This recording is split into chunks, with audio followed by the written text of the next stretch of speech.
Hey, welcome back to the Total Recap, and we need to talk about Heretic. So, we are going to analyze this movie and its overarching themes of belief versus reality, and we're going to take a close look at that ending and explain what really happened in those final moments of the film. What was real, what wasn't, and the biggest question this film makes you ponder, the existence of God. Now, I understand that talking about religion can be super awkward, and this movie brings that awkwardness to the forefront and really makes you feel it in the exchanges between Mr. Reed and Barnes and Paxton. The little mix-up moment with blueberry disease and Lou Gehrig's disease, Mr. Reed saying he's never had a Wendy, little simple moments like that sprinkled into the dialogue make you feel the awkwardness that is being felt in that room with these characters. Now, of course, discussing religion couldn't be what made it awkward in this movie because that's what they were there to do, but instead they primarily used sex to create that awkwardness. Sex is a member of what I'd call the big three of taboos when it comes to conversation: sex, religion, and politics. We have the girls talking about adult films at the beginning of the movie, one of them being pantsed in public, the Wendy comment, the adult film trope of two girls showing up at a guy's door in the rain. All of this was to make us, as the audience, feel uncomfortable, and I think it was really well done. So, Mormonism was created by Joseph Smith really not all that long ago compared to other religions. In the 19th century, this religious organization was founded and primarily associates with the Church of Latter-day Saints, the largest denomination of Mormons. Now, Mormonism, from what I understand, is kind of in a gray area. It's a segment of Christianity, so you could classify it as a Christian denomination, like Baptist, Pentecostal, Protestant. They're all Christian. But Mormonism is somewhat unique in the sense that in many ways it's a standalone religion in itself, kind of like Catholicism is as well within the Christian faith. So anyway, Joseph Smith, he claimed that he had visions of God the Father and Jesus Christ and an angel named Moroni. Moroni.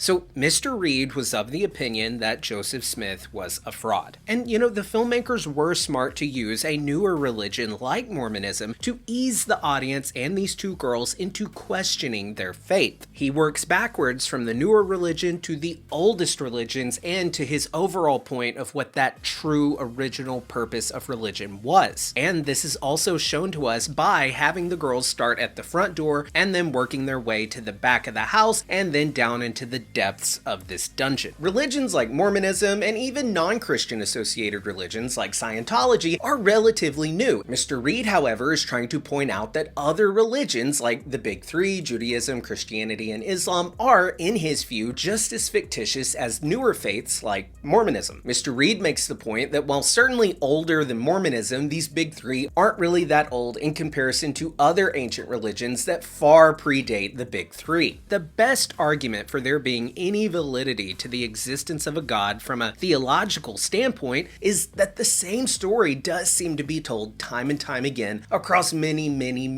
religions. World floods, virgin births, resurrections, they all happen again and again. Okay, so according to the filmmakers, the theological deistic argument being that these ancient stories are tied to one ancient truth, like Mr. Reed talked about, a story that has been told again and again through generations. It's been twisted and misinterpreted over thousands of years, but some believe that this commonality is proof of elements of the world's various creation stories being true. Okay, so according to the filmmakers, many scholars who study the history of religion, that these are stories created by man. And while these religions do share common themes and story beats, that doesn't mean that they connect back to a true story. Now, according to the filmmakers, what they really connect back to is the very first made-up story of early man. Now, this movie's message is that there are two key reasons that religion exists. The second reason is the one this movie really focuses in on, but before we get into that, let's talk about reason number one.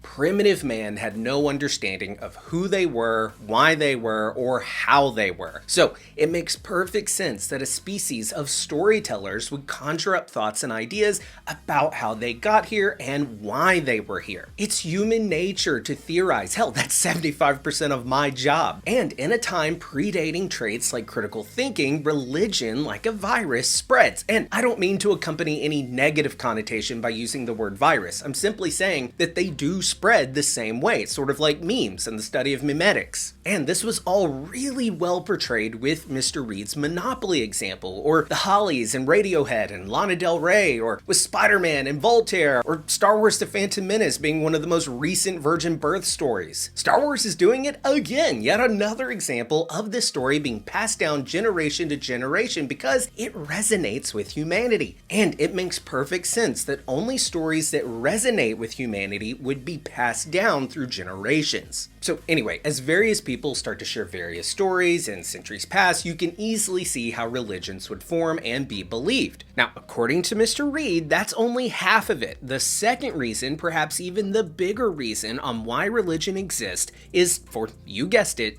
control. Mr. Reed's entire thesis is that the one true religion that all of the world's religions stem back to is just that, control. Before our modern era of Big Brother and cameras being on every street corner and in every person's pocket, the number one way to make sure people behaved was religion. Kings and rulers from across the globe used religion as a means to control. Tell your subjects that there's this big all-seeing eye in the sky who cares about you behaving and being good. If you behave and be good, good things will happen, and if you don't, you'll be met with consequences. There's even a great line in this film about fear and how God's existence can be terrifying, but God not existing can be equally terrifying. And I personally loved that this was the entire point of the movie. Hell, with this being an A24 movie, I was half expecting the movie to end with us finding out a Titan was living under Mr. Reed's house, and that, Greek mythology or something was going to be that one true religion that everything was echoing from. But no, it really was just a commentary, plain and simple, on the point of religion. Now, don't get me wrong, Mr. Reed, total piece of shit, murderer, creep, dude, don't like him, but I do think he's right. I'm not getting in the middle of anything, I'm just agreeing with you. About the true original religion that every religion on earth is tied to.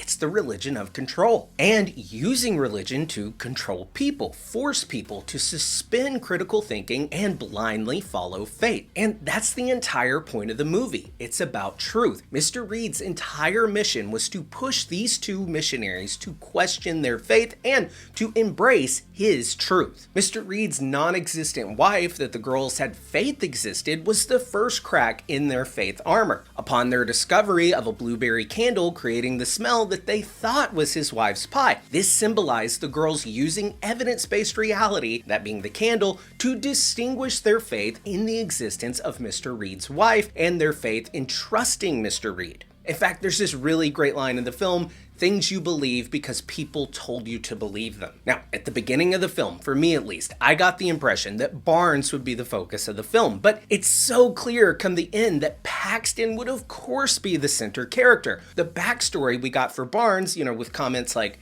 being okay with watching pornography and her not being from Utah like most Mormons, it becomes super clear that she is not as convinced of the Mormon faith as Paxton. Barnes' faith was already shaken. It was Paxton, though, who Mr. Reed was really looking to break, and that's why Barnes had to die. This was yet another step toward cracking Paxton's faith. He hits her with nonsensical claim after nonsensical claim. He implies Barnes' birth control was a chip, proving that they're in some kind of simulation. He claims that a prophet has been resurrected. Also, that Paxton can be pushed to use critical thinking and prove him wrong, all in hopes of her eventually applying that same critical thinking to her own faith and then losing that faith. I also wanted to quickly point out that when Paxton was escaping, we got that awesome shot of the model that she was in, and then we got this poster of Inferno, and that was such a nice touch because one, Inferno is of course hell. We also saw her literally descend further and further down into the depths of Mr. Reed's house throughout the movie, exploring her own personal hell,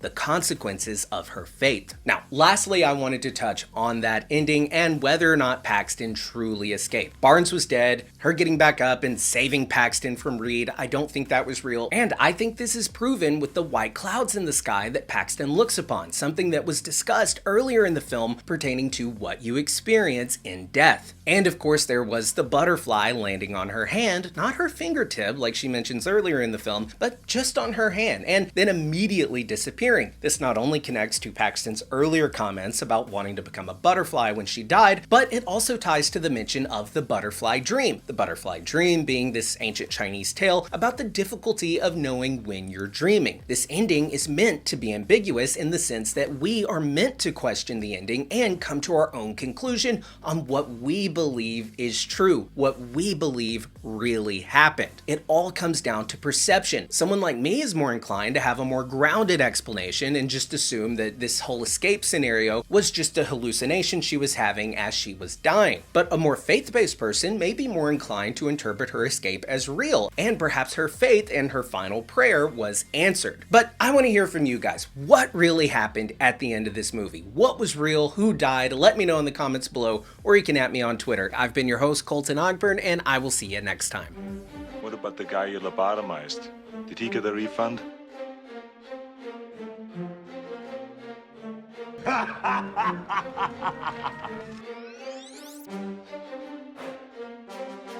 have to hand it to you. It's the best mindfuck yet.